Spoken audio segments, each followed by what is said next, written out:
It's Revelation chapter 3, verse 20. Revelation chapter 3 verse 20. And the word of God says this. This is the words of Jesus Christ. He said, Yan ang salita ni Jesus. I stand at the door and knock. He says, behold, Paalala, at the door and knock. ako'y kakatok sa inyong pintuan. If any man hear my voice and open the door, At may sino man ang marinig ang aking boses, I will come into him ay ako'y pupunta sa kanya. and dine with him and he with me. At ako at iaalay ko ang aking buhay para sa kanya. You know, what door do you think that this is talking about? You think it's talking about a door of a house?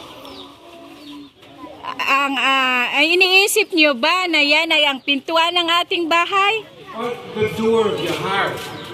O ang pintuan ng ating puso? Yes, Jesus Christ is knocking at the door of your heart. Si Jesus ay kumakatok sa ating puso. And He wants to be the Lord of your life. At gusto niya maging Panginoon siya ng iyong buhay. Will you make Him the Lord of your life? Para sa inyong buhay. Because the Holy Bible says this in the book of Romans chapter 10 verse 9. Ang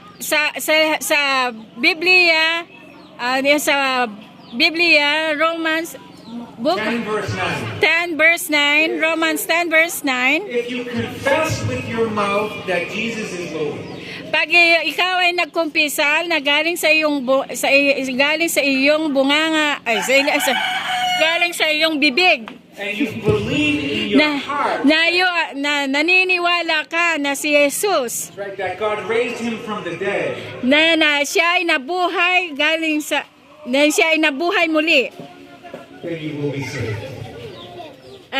ikaw ay maliligtas. Because of God's everlasting love for you,